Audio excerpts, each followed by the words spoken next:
기도하시겠습니다. 사랑의 하나님, 오늘 이 아침 함께 말씀을 묵상하시는 모든 분들의 심령과 마음 가운데 하늘의 위로와 평안을 허락하여 주옵소서. 존귀하신 우리 구주 예수 그리스도의 이름으로 간절히 기도드리옵나이다. 아멘. 할렐루야. 오늘 말씀을 묵상하시는 모든 성도님들 가운데 주님의 평안과 위로가 함께 하시기를 축복드립니다. 어제는 어떤 하루를 보내셨는지요? 행복한 생각을 많이 하셨습니까? 아니면 걱정을 더 많이 하셨습니까? 오늘은 먼저 언제나 마음에 행복을 가득 담을 수 있는 방법을 가르쳐 드릴까 하는데요. 그것은 모든 상황 속에서 주님의 말씀을 기억하는 것입니다. 주님은 우리에게 말씀하십니다. 평안을 너희에게 끼치노니 곧 나의 평안을 너희에게 주노라. 내가 너희에게 주는 것은 세상이 주는 것과 같지 아니하니라. 너희는 마음에 근심하지도 말고 두려워하지도 말라. 그렇습니다. 주님이 우리에게 주시는 평안은 세상이 주는 것과는 비교도 할 수 없는 참으로 놀라운 평안입니다. 오늘도 주의 말씀과 함께 하루를 시작하심으로 주 안에서 참된 평안을 누리실 수 있기를 축복드립니다. 오늘은 향료를 부은 여인이라는 제목을 가지고 마가복음 14장 1절에서 11절까지의 말씀을 함께 묵상하시겠습니다. 먼저 1절과 2절의 말씀입니다. 종교 지도자들은 본격적으로 주님을 해코지할 계획을 세웁니다.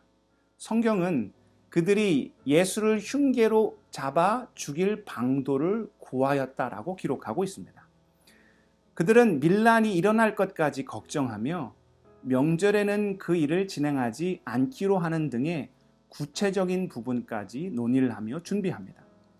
한편 3절에서 9절에는 예수님께서 베다니에서 식사하실 때에 한 여인이 비싼 옥합을 깨트려 주님의 머리에 붓는 장면이 등장합니다.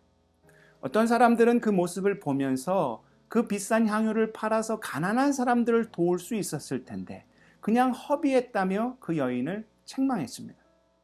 그러나 주님은 오히려 그 여인의 편을 드셨죠. 이는 주님의 장례를 준비한 것으로 오히려 그 여인의 행위가 복음이 전해지는 곳곳마다 함께 전파될 것이라는 놀라운 전무후무의 칭찬의 말씀까지 더해 주셨습니다. 그리고 마지막 10절에서 11절에는 예수님의 제자 중 한 사람인 가룟 유다가 예수님을 팔려고 대제사장을 만나는 장면이 기록되어 있습니다. 그는 대제사장에게 돈을 받고 주님을 넘겨주기로 합니다. 그 이후로는 언제 주님을 넘겨줄 것인지 호시탐탐 귀에만 엿보게 되지요. 오늘 말씀에는 크게 세 부류의 사람들이 등장합니다. 첫 번째는 종교 지도자들입니다. 그들은 주님과 생각이 맞지 않았습니다. 주님과 생각이 맞지 않으면 누가 그 생각을 바꿔야 할까요? 당연히 죄인된 우리가 그 생각을 바꿔야 하지요. 그런데 그들은 그렇게 하지 않았습니다. 심지어는 주님을 십자가에 못 박으려는 악한 계획까지 품었다는 것이죠. 두 번째는 주님께 물질의 축복만을 원했던 자들입니다. 두 번째 사람들은 첫 번째 사람들과는 다르게 처음부터 주님을 거부하지는 않았습니다. 그런데 그 따르는 목적이 잘못되어 있었다라는 것이죠. 주님께 은혜를 구하기보다는 물질의 축복, 세상적인 영광을 더 간절히 원했던 것입니다. 그러다가 결국 뜻대로 되지 않자 어떻게 합니까? 가룟 유다의 모습에서 드러나듯 결국 그들도 주님을 배신합니다. 복음서에 보면 수많은 사람들이 주님을 따랐습니다. 병자를 고치시고 오병이어의 기적을 일으키시고 풍랑을 잔잔케 하셨을 때는 수많은 사람들이 주님을 따랐습니다. 그런데 나중에는 그들이 어떻게 변합니까?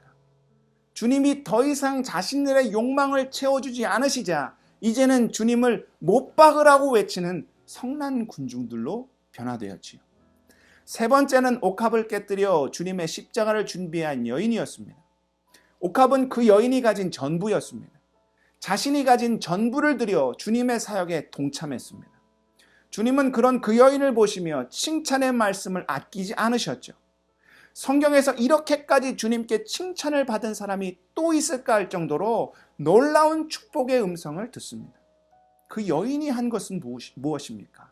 전심으로 십자가를 준비하고 주님의 길에 동참한 것입니다. 사랑하는 성도 여러분, 우리는 어떤 자의 모습으로 주님 앞에 서 있습니까? 나와 생각이 다르다고 주님의 뜻을 거부하고 있지는 않은지요? 변해야 될 것은 주님이 아니라 나입니다. 내가 말씀 앞에서 깨지고 부서져야 한다라는 것입니다. 혹은 주님께 세상적인 욕망과 물질적인 축복만을 바라고 있는 것은 아닌지요? 당장 나에게 유익이 되는 것만 받아들이고 조금이라도 부담이 되거나 나의 뜻과 맞지 않으면 주님과 전혀 상관없는 자의 모습을 보이지는 않으시는지요? 우리가 주님께 드려야 할 모습은 옥합을 깨뜨린 여인의 모습입니다. 마음과 뜻과 정성을 다하여 주님의 사역에 동참하는 것. 기쁠 때나 슬플 때나 나에게 주어진 십자가를 능히 지고 주님과 함께 그 길을 걸어가는 것. 이것이 주님이 우리에게 원하시는 성도의 온전한 모습이다라는 것입니다. 코로나19의 어려움 속에 있는 우리의 모습도 이와 같아야 하지 않을까 합니다.